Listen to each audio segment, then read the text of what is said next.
In the Himalayas, the world's highest mountain range, thousands of workers are working on an ambitious railway construction project.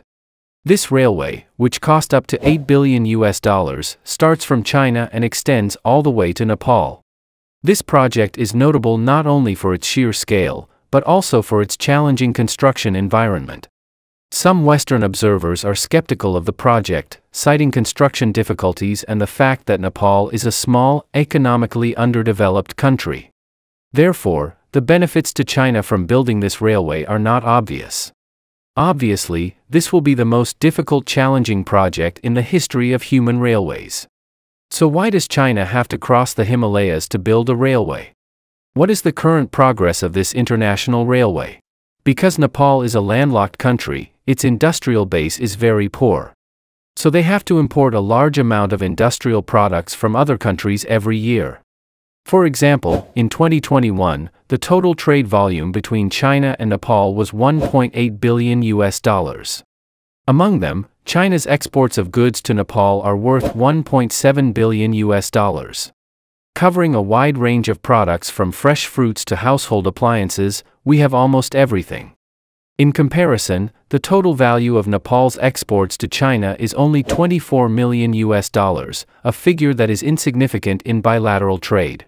In addition, Nepal's geographical location means that it is surrounded by India on 3 sides.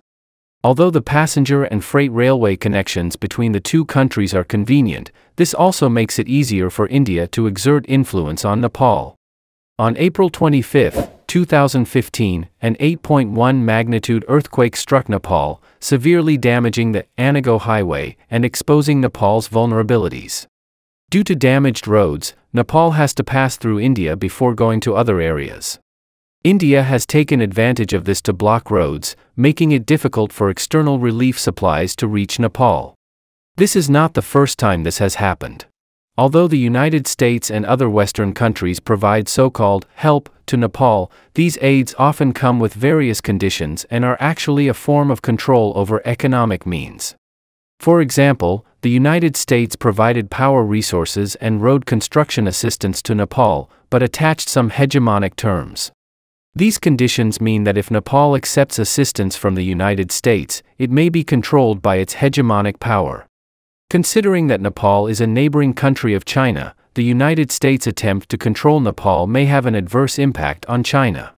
By preventing China from using technology and capital to help Nepal, the intervention hinders the advancement of China's One Belt, One Road initiative, thus hindering China's economic development. But China's attitude and behavior are completely different from those of India and the United States. When Nepal suffered an earthquake, China sent many batches of relief supplies to Nepal and also transported oil to Nepal to prevent all local factories from shutting down. China has successfully brought Nepal back from the brink of economic collapse. In the future, once the China-Nepal Railway is opened, Nepal can not only reduce its dependence on India, but also get rid of U.S. hegemony. In terms of trade, China is a big trading country. Nepal can successfully open up the Chinese market with the help of the China-Nepal Railway. In the future, Nepali goods can pass through this economic channel and achieve more cooperation and economic and trade exchanges with China. Therefore, for Nepal, the China-Nepal Railway being built by China will be a railway of hope. However, building a railway in the Himalayas, an area known as the Human Forbidden Zone, is fraught with challenges. The Himalayas reach an altitude of more than 7,000 meters and are covered with ice and snow all year round. The temperature is low and the oxygen is thin. These conditions can easily lead to hypoxia and altitude sickness among workers. In addition, the area is prone to earthquakes and the mountain structure is highly unstable. Considering that the Indian plate continues to squeeze the Eurasian continent, the Himalayas are growing every year, bringing more uncertainty to railway construction. The terrain from Jairong Port in Nepal to Kathmandu is complex and changeable, with numerous ravines and canyons and steep terrain. The northern side of the Qinghai Tibet Plateau is more than 4,000 meters above sea level, while Kathmandu is only more than 1,400 meters above sea level.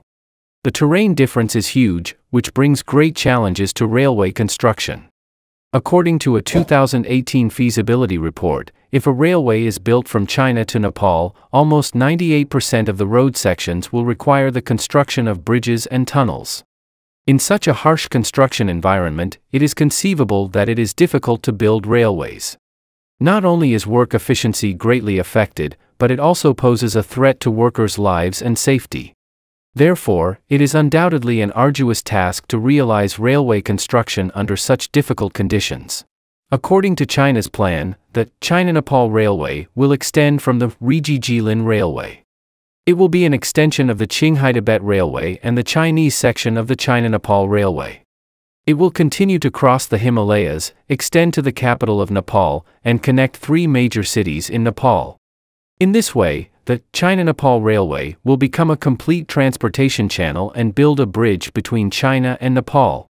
Facing such a difficult railway project is also very difficult for China, which has strong infrastructure capabilities. Therefore, many people believe that it is impossible for China to complete this railway project.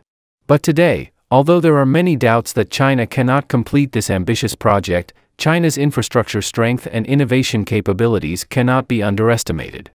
After 6 years of hard work, Chinese experts finally broke through the technical blockade and developed China's first shield machine, China Railway No. 1. This shield machine with a diameter of more than 16 meters is second only to the largest shield machine in the United States. This equipment played a huge role in the construction of the China-Nepal Railway, which made China full of confidence in building the China-Nepal Railway. It is expected that in 2026, this magical railway through the Himalayas will be successfully completed and open to traffic.